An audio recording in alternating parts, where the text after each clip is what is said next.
Chilli powder, ಸಖತ್ ಖಾರ ಬಣ್ಣ ಮತ್ತು ರುಚಿ ಆಚಿ ಚಿಲ್ಲಿ ಪೌಡರ್. ಪ್ರಿಯಾಂಕ್ ಖರ್ಗೆ ಮತ್ತೊಂದು ಪತ್ರವನ್ನ ಬರೆದಿದ್ದಾರೆ. ಸರ್ಕಾರಿ ನೌಕರರ ಮೇಲೆ ಕಣ್ಣಿಡಬೇಕು ಅಂತ ಈ ಪತ್ರದಲ್ಲಿ ಅವ್ರು ಹೇಳಿರೋದು. ಸರ್ಕಾರಿ ನೌಕರರ ಮೇಲೆ ಕಣ್ಣಿಡಿ ಅಂತ ಖರ್ಗೆ ಪತ್ರವನ್ನ ಬರೆದಿದ್ದಾರೆ. ಸರ್ಕಾರಿ ನೌಕರರು ಸಂಘ ಸಂಸ್ಥೆಗಳ ಜೊತೆ ಗುರುತಿಸಿಕೊಳ್ಳುವಂತಿಲ್ಲ, ಸದಸ್ಯರಾಗಲಿ ಇನ್ನಿತರೆ ಸಂಬಂಧ ಹೊಂದುವಂತಿಲ್ಲ, ರಾಜಕೀಯ ಚಳವಳಿಗಳಲ್ಲಿ ಭಾಗವಹಿಸುವಂತಿಲ್ಲ, ಯಾವುದೇ ರೀತಿಯ ನೆರವು ನೀಡುವಂತಿಲ್ಲ. ನಿಯಮಗಳಲ್ಲಿ ಈ ನಿರ್ದೇಶನ ಸ್ಪಷ್ಟವಾಗಿದೆ. ಆದರೆ ಇತ್ತೀಚೆಗೆ ನಿಯಮಗಳ ಉಲ್ಲಂಘನೆ ಆಗ್ತಾ ಇದೆ. ಸಂಘಗಳ ಕಾರ್ಯ ಚಟುವಟಿಕೆಯಲ್ಲಿ ಭಾಗಿಯಾಗ್ತಾ ಇದ್ದಾರೆ. ಈ ರೀತಿ ಭಾಗವಹಿಸುವುದನ್ನ ಕಟ್ಟುನಿಟ್ಟಾಗಿ ನಿಷೇಧಿಸಿ ಸಂಬಂಧಪಟ್ಟವರಿಗೆ ಈ ಬಗ್ಗೆ ಸೂಚನೆ ನೀಡಿ ಸಿಎಂಗೆ ಬರೆದಂಥ ಪತ್ರದಲ್ಲಿ ಪ್ರಿಯಾಂಕ್ ಖರ್ಗೆ ಈ ರೀತಿಯಾದಂಥ ಒಂದು ಮನವಿಯನ್ನು ಮಾಡಿಕೊಂಡಿದ್ದಾರೆ. ಮೊನ್ನೆ ಬರೆದಂಥ ಪತ್ರದಲ್ಲಿ ಸರ್ಕಾರಿ ಕಚೇರಿಗಳಲ್ಲಿ, ಕಟ್ಟಡಗಳಲ್ಲಿ, ಆವರಣಗಳಲ್ಲಿ RSSಗೆ ಸಂಬಂಧಪಟ್ಟಂತೆಯೇ ಯಾವುದೇ ಕಾರ್ಯಗಳು, ಚಟುವಟಿಕೆಗಳು ನಡಿಬಾರ್ದು, ಅದಕ್ಕೆ ಅವಕಾಶ ಮಾಡಿಕೊಡಬಾರ್ದು, ನಿರ್ಬಂಧವನ್ನು ಹೇರಿ ಅಂತ ಪತ್ರ ಬರೆಯಲಾಗಿತ್ತು. ಆ ಪತ್ರನೇ ಸಿಕ್ಕಾಬಟ್ಟೆ ಚರ್ಚೆಗಾಗಿತ್ತು. ಆಕ್ರೋಶ, ಅಸಮಾಧಾನಕ್ಕೆ ಕಾರಣವಾಗಿತ್ತು. ಹೋರಾಟವನ್ನು ಮಾಡ್ತೀವಿ ಅನ್ನುವಂಥ ಎಚ್ಚರಿಕೆಯನ್ನು ಬಿಜೆಪಿಗರು ಮತ್ತು RSS ನೀಡಿತ್ತು. ಇದೀಗ ಇದರ ಬೆನ್ನಲ್ಲೇ ಮತ್ತೊಂದು ಪತ್ರ ಬರೆದಿದ್ದಾರೆ. ಈ ಪತ್ರದಲ್ಲಿ ಅವ್ರು ಏನು ಹೇಳ್ತಾ ಇದ್ದಾರೆ ಅಂತಂದರೆ, ಈ ಸರ್ಕಾರಿ ಸೇವೆ ಸಲ್ಲಿಸ್ತಾ ಇರ್ತಾರಲ್ಲ, ಅಂದರೆ ಸರ್ಕಾರ ಅಧಿಕಾರದಲ್ಲಿ ಇರ್ತಾರಲ್ಲ, ಸರ್ಕಾರಿ ನೌಕರರು, ಸರ್ಕಾರಿ ಕೆಲಸ ಮಾಡುವವರು, ಇವರೆಲ್ಲ ಯಾರಿದ್ದಾರೆ ಅವ್ರುಗಳು ಯಾವುದೇ ಕಾರಣಕ್ಕೂ RSS ಆಗಿರ್ಬೋದು ಅಥವಾ ರಾಜಕೀಯ ಪಕ್ಷಗಳಾಗಿರ್ಬೋದು, ಇವುಗಳ ಚಟುವಟಿಕೆಗಳಲ್ಲಿ, ಕಾರ್ಯಕ್ರಮಗಳಲ್ಲಿ ಅಥವಾ ಅದರಲ್ಲಿ ಯಾವುದೋ ಒಂದು ಪದವಿಯಲ್ಲಿರೋದು, ಯಾವುದೋ ಒಂದು ಹುದ್ದೆಯಲ್ಲಿರೋದು, ಯಾವುದೋ ಒಂದು ಸ್ಥಾನಮಾನವನ್ನು ಪಡ್ಕೊಂಡಿರೋದು, ಈ ಥರದ್ದು ಯಾವುದೂ ಆಗಲೇಬಾರ್ದು. ಯಾರೆಲ್ಲ ಆ ಥರ ಇದ್ದಾರೆ ಅದನ್ನು ಗುರುತಿಸಿ, ಯಾರು ಅದರಲ್ಲಿ ಇರಬಾರದಂತೆ ನೋಡ್ಕೊಳ್ಳಿ. ರಾಜಕೀಯ ಚಳುವಳಿಗಳೆಲ್ಲ ಅವ್ರು ಭಾಗವಹಿಸಬಾರ್ದು, ಯಾವುದೇ ರೀತಿಯ ನೆರವು ನೀಡಬಾರ್ದು. ಸೊ ಈ ಥರ ಸ್ವಲ್ಪ ಕಣ್ಣಿಡಿ ಅನ್ನುವಂಥ ಸೂಚನೆಯನ್ನು ನೀಡಿದ್ದಾರೆ. ನಿಯಮಗಳಲ್ಲಿ ಈ ನಿರ್ದೇಶನ ಸ್ಪಷ್ಟವಾಗಿದೆ. ಸರ್ಕಾರಿ ನೌಕರರು, ಸರ್ಕಾರಿ ಉದ್ಯೋಗದಲ್ಲಿರೋರು, ಕೆಲವು ಸಂಘ ಸಂಸ್ಥೆಗಳಲ್ಲಿರೋದು ಅಥವಾ ಪಕ್ಷಗಳಲ್ಲಿರುವಂಥದ್ದು, ಈ ಥರದ್ದು ಯಾವುದೂ ಆಗಬಾರ್ದು ಅನ್ನೋದು. ಆದರೂ ಇತ್ತೀಚೆಗೆ ಕೆಲವೊಂದು ವಿಚಾರವನ್ನು ನಾವು ನೋಡಿದಾಗ ಸರ್ಕಾರಿ ಕೆಲಸದಲ್ಲಿ ಇದ್ರೂ ಕೂಡ ಇರ್ತಾರೆ. ಹಾಗಾಗಿ ಅದ್ರ ಬಗ್ಗೆ ಗಮನ ಹರಿಸಿ ಅಂತ ಪತ್ರ ಬರೆದಿದ್ದಾರೆ. ಈ ಬಗ್ಗೆ ಮತ್ತಷ್ಟು ಮಾಹಿತಿಯನ್ನು ನೀಡ್ತಾರೆ ನಮ್ಮ ಪ್ರತಿನಿಧಿ ಶಿವು. ಲೈವ್ನಲ್ಲಿ ಜಾಯ್ನ್ ಆಗ್ತಾ ಇದ್ದಾರೆ. ಶಿವು, ಈ ಹಿಂದೆ ಬರೆದಿರುವಂಥ ಪತ್ರವೇ ಸಿಕ್ಕಾಪಟ್ಟೆ ಚರ್ಚೆಗೆ ಕಾರಣವಾಗಿದೆ. ಒಂದಷ್ಟು ಆರೋಪ, ಪ್ರತ್ಯಾರೋಪ, ಸಮರ್ಥನೆ ಇವೆಲ್ಲವೂ ಆಗ್ತಾಯಿದೆ. ಈಗ ಇನ್ನೊಂದು ಪತ್ರ ಬರೆದಿದ್ದಾರೆ. ಸೊ ಈ ಪತ್ರ ಎಷ್ಟು ಮಹತ್ವವನ್ನು ಪಡ್ಕೊಳ್ತಾ ಇದೆ, ಇದೀಗ ಯಾವ ಥರ ಚರ್ಚೆಗೆ ಕಾರಣ ಆಗ್ಬೋದು ಅಂತ? ನೀತಿ ಹಿಂದೆನೇ ಸಚಿವ ಪ್ರಿಯಾಂಕ್ ಖರ್ಗೆ ಅವರು ಮುಖ್ಯಮಂತ್ರಿಗಳಿಗೆ ಪತ್ರವನ್ನು ಬರೆದಿದ್ರು. RSS ಸಂಬಂಧಪಟ್ಟಂತೆ ಸಾರ್ವಜನಿಕ ಸ್ಥಳಗಳಲ್ಲಿ, ಶಾಲೆ, ಕಾಲೇಜು ಅಥವಾ ಆಟದ ಮೈದಾನ, ಪಾರ್ಕ್ಗಳಲ್ಲಿ ಅದರ ಕಾರ್ಯಚಟುವಟಿಕೆಗಳು ಮತ್ತು ಪಥಸಂಚಲನಕ್ಕೆ ಅವಕಾಶವನ್ನು ಮಾಡಿಕೊಡ್ಬಾರ್ದು ಅಂತೇಳಿ ಪತ್ರವನ್ನು ಬರೆದಿದ್ರು. ಅದು ಬಹುದೊಡ್ಡ ಮಟ್ಟಕ್ಕೆ ಇವತ್ತು ಚರ್ಚೆ ಆಗ್ತಾ ಇದೆ, ರಾಷ್ಟ್ರ ಮಟ್ಟದಲ್ಲೂ ಕೂಡ ಸದ್ದು ಮಾಡ್ತಾ ಇದೆ. ಇದೀಗ ಮತ್ತೊಂದು ಪತ್ರವನ್ನು ಮುಖ್ಯಮಂತ್ರಿಗಳಿಗೆ ಬರೆದಿದ್ದಾರೆ. ಆ ಪತ್ರದಲ್ಲಿ ಸರ್ಕಾರಿ ನೌಕರರು RSSನ ಚಟುವಟಿಕೆಗಳು, ಅಲ್ಲಿ RSS ಇರ್ಬೋದು ಅಥವಾ ಬೇರೆ ಸಂಘ ಸಂಸ್ಥೆಗಳಿರ್ಬೋದು, ಆ ಸಂಘ ಸಂಸ್ಥೆಗಳಲ್ಲಿ ಸಕ್ರಿಯವಾಗಿ ಅವರು ರಾಜಕೀಯ ಚಟುವಟಿಕೆಗಳಲ್ಲಿ ಪಾಲ್ಗೊಳ್ಳಬಾರದು, ಹಾಗೆ ಅವರು ಯಾವುದೇ ವಂತಿಗೆಯನ್ನು ಆ ಸಂಘಟನೆಗಳಿಗೆ ನೀಡಬಾರದು ಅನ್ನುವಂಥ ನಿಯಮಗಳು ನಮ್ಮ ಸರ್ಕಾರಿ ನೌಕರರಿಗೆ ಸೇರುವಂಥ ಸಂದರ್ಭದಲ್ಲಿ ಇದೆ.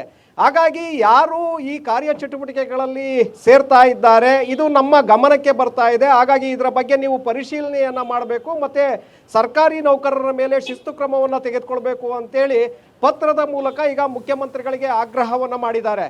ಇವತ್ತು ಮಧ್ಯಾಹ್ನ ಸಚಿವ ಸಂಪುಟ ಸಭೆ ಕೂಡ ಇದೆ. ಮುಖ್ಯಮಂತ್ರಿಗಳ ನೇತೃತ್ವದಲ್ಲಿ ನಡೆಯುವಂತಹ ಈ ಸಚಿವ ಸಂಪುಟ ಸಭೆಯಲ್ಲಿ ಇದರ ಬಗ್ಗೆ ಗಂಭೀರವಾಗಿ ಚರ್ಚೆ ಆಗುತ್ತೆ. ಈಗಾಗಲೇ ಕಳೆದ 4-5 ದಿನಗಳಿಂದ ಏನು RSS ವಿಚಾರದ ಬಗ್ಗೆ ಪರ ವಿರೋಧ ಅಭಿಪ್ರಾಯಗಳು ವ್ಯಕ್ತವಾಗ್ತಾ ಇದೆ, ಚರ್ಚೆಗಳಾಗ್ತಾ ಇದೆ. ಇದರ ಬಗ್ಗೆ ಸಮಗ್ರವಾಗಿ ಚರ್ಚೆಗಳಾಗತ್ತೆ. ಆ ನಂತರ ನಿಯಮಗಳನ್ನು ಈಗ, ಯಾಕೆಂದರೆ ಇದಕ್ಕೆ ಕಾನೂನು ಇದೆಯಾ, ಕಾನೂನಿನಲ್ಲಿ ಇರುವಂತಹ ನಿಯಮಗಳೇನು, ಸಾಧಕ ಬಾಧಕಗಳೇನು, ತರೋದಕ್ಕೆ ಅವಕಾಶಗಳಿದೆಯಾ, ಇದರ ಬಗ್ಗೆ ಚರ್ಚೆಗಳಾಗಬೇಕಾಗತ್ತೆ. ಏಕಾಏಕಿ ಕಾನೂನನ್ನು ತರೋದಕ್ಕೆ ಸಾಧ್ಯ ಆಗೋದಿಲ್ಲ. ಹಾಗಾಗಿ ಸಂಪುಟ ಸಭೆಯಲ್ಲಿ ಇದರ ಬಗ್ಗೆ ಗಂಭೀರವಾಗಿ ಚರ್ಚೆ ಆಗತ್ತೆ. ಈಗಾಗಲೇ ಮುಖ್ಯಮಂತ್ರಿಗಳು ಕೂಡ ಸರ್ಕಾರದ ಮುಖ್ಯ ಕಾರ್ಯದರ್ಶಿಗಳಿಗೆ ಸೂಚನೆಯನ್ನು ಕೊಟ್ಟಿದ್ರು. ತಮಿಳುನಾಡಿನಲ್ಲಿ ಈಗಾಗಲೇ ಅದನ್ನು ಜಾರಿಗೆ ತಂದಿದ್ದಾರೆ. ಹಾಗಾಗಿ ಅಲ್ಲಿ ಯಾವೆಲ್ಲ ನಿಯಮಗಳನ್ನು ಜಾರಿಗೆ ತರಲಾಗಿದೆ ಇದರ ಬಗ್ಗೆ ನೀವು ಪರಿಶೀಲನೆಯನ್ನು ಮಾಡಿ ನಮಗೆ ವರದಿಯನ್ನು ಸಲ್ಲಿಸಬೇಕು ಅಂತೇಳಿ ಅವರು ಸೂಚನೆಯನ್ನು ಕೊಟ್ಟಿದ್ರು. ಈಗಾಗಲೇ ಸರ್ಕಾರದ ಮುಖ್ಯ ಕಾರ್ಯದರ್ಶಿ ಶಾಲಿನಿ ರಜನೀಶ್ ಅವರು ಕೂಡ ವರದಿಯನ್ನು ಕೊಟ್ಟಿದ್ದಾರೆ. ಆ ವರದಿಯ ಆಧಾರದ ಮೇಲೆ ಇವತ್ತು ಸಂಪುಟ ಸಭೆಯಲ್ಲಿ ಚರ್ಚೆಗಳಾಗತ್ತೆ. ಸರ್ಕಾರ ಇಲ್ಲಿ ಕರ್ನಾಟಕದಲ್ಲಿ ಆ ನಿಯಮಗಳಿಗೆ ಸಂಬಂಧಪಟ್ಟಂತೆ ಏನಾದರೂ ಬದಲಾವಣೆಗಳನ್ನು ಮಾಡಬೇಕಾ ಅಥವಾ ಅದನ್ನು ಯಥಾವತ್ತು ನಾವು ಇಲ್ಲಿ ಅನುಷ್ಠಾನಕ್ಕೆ ತರಬಹುದಾ ಅನ್ನುವಂಥ ನಿಟ್ಟಿನಲ್ಲಿ ಚರ್ಚೆಯನ್ನು ಮಾಡಿ ಅಂತಿಮವಾಗಿ ಒಂದು ನಿರ್ಧಾರವನ್ನು ತೆಗೆದುಕೊಳ್ಳುವಂಥ ಸಾಧ್ಯತೆಗಳಿದೆ. ಹಾಗಾಗಿ ಈ ಪತ್ರದ ವಿಚಾರ ಕೂಡ ಇವತ್ತು ಸಂಪುಟ ಸಭೆಯಲ್ಲಿ ಚರ್ಚೆಗೆ ಬರುತ್ತೆ. ಸರ್ಕಾರಿ ನೌಕರರು ಮುಂದಿನ ದಿನಗಳಲ್ಲಿ ಯಾವುದೇ ಸಂಘಟನೆಗಳಲ್ಲಿ ಭಾಗವಹಿಸುವುದು ಅಥವಾ ನೇರವಾಗಿ ರಾಜಕೀಯ ಚಟುವಟಿಕೆಗಳಲ್ಲಿ ಭಾಗವಹಿಸುವಂಥ ವಿಚಾರ ಇರ್ಬೋದು, ಮತ್ತು ಆ ಸಂಘಟನೆಗಳಿಗೆ ವಂತಿಗೆಯನ್ನು ನೀಡುವಂಥ ಅವಕಾಶಗಳು ಏನಿದೆ ಇದರ ಮೇಲೂ ಕೂಡ ಶಿಸ್ತು ಕ್ರಮವನ್ನು ತೆಗೆದುಕೊಳ್ಳುವಂಥ ನಿರ್ಧಾರವನ್ನು ಇವತ್ತಿನ ಸಂಪುಟ ಸಭೆಯಲ್ಲಿ ತೆಗೆದುಕೊಳ್ಬೋದು. ಈಗಾಗಲೇ ಸಚಿವ ಸತೀಶ್ ಜಾರಕಿಹೊಳಿ ಅವರು ಕೂಡ ಇದರ ಬಗ್ಗೆ ಪ್ರತಿಕ್ರಿಯೆಯನ್ನು ಕೊಟ್ಟಿದ್ದಾರೆ. ಇದರ ಬಗ್ಗೆ ಕ್ರಮವನ್ನು ತೆಗೆದುಕೊಳ್ಬೇಕು. ಪ್ರಿಯಾಂಕ್ ಖರ್ಗೆ ಅವರಿಗೆ ಈಗಾಗಲೇ ಬೆದರಿಕೆ ಕರೆಗಳು ಬರ್ತಾ ಇದೆ. ಗೃಹ ಸಚಿವರು ಕೂಡ ಈಗಾಗಲೇ ತನಿಖೆಯನ್ನು ಮಾಡ್ತೇವೆ ಅಂತ ಹೇಳಿದ್ದಾರೆ. ಹಾಗಾಗಿ ಇದರ ಬಗ್ಗೆ ತನಿಖೆ ಕೂಡ ಆಗಬೇಕು. ಇವತ್ತಿನ ಸಂಪುಟ ಸಭೆಯಲ್ಲಿ ಚರ್ಚೆಗೆ ಬರುತ್ತೆ ಅಂತೇಳಿ ಹೇಳಿದ್ದಾರೆ ನೀತಿ. ಹಾಗಾಗಿ ಸಂಪುಟ ಸಭೆ ಸಾಕಷ್ಟು ಮಹತ್ವವನ್ನು ಪಡ್ಕೊಳ್ತಾ ಇದೆ. ಈ ವಿಚಾರದಲ್ಲಿ ಸರ್ಕಾರದ ನಿಲುವೇನು ಅನ್ನುವಂಥದ್ದು ಇವತ್ತು ಹೊರಬೀಳುತ್ತೆ. ಶಿವ, ಇನ್ನೊಂದು, ಈಗ ಸ್ಥಳೀಯ ಮಟ್ಟದ ಚುನಾವಣೆಗಳಿಗಿದೆ, ಈಗ GBA ಚುನಾವಣೆ ಅನ್ನೋದು ಕೂಡ ಇದೆ. ಇದರ ಬೆನ್ನಲ್ಲೇ ಸರ್ಕಾರದಲ್ಲಿ ಒಂದಷ್ಟು ಬೆಳವಣಿಗೆಗಳಾಗುತ್ತೆ, CM ಬದಲಾವಣೆ ಅಥವಾ ಸಂಪುಟ ಪುನಾರಚನೆ, ಈ ಥರದ ವಿಚಾರಗಳನ್ನು ಕೂಡ ಹೇಳ್ತಾ ಇದ್ದಾರೆ.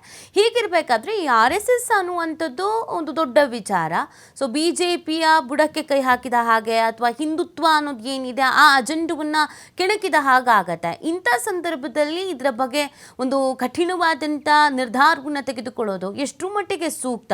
ಸೊ ಕಾಂಗ್ರೆಸ್ ವಲಯದಲ್ಲಿ ಇದು ಯಾವ ಥರ ಚರ್ಚೆ ಆಗ್ತಾ ಇದೆ? ಈಗ ಏನೇ ತೀರ್ಮಾನವನ್ನು ಕೈಗೊಂಡ್ರು ಕೂಡ ಅದು ಯಾವ ಥರ ಪರಿಣಾಮವನ್ನು ಬೀರಬಹುದು ರಾಜ್ಯ ರಾಜಕಾರಣದ ಮೇಲೆ ಅಂತ?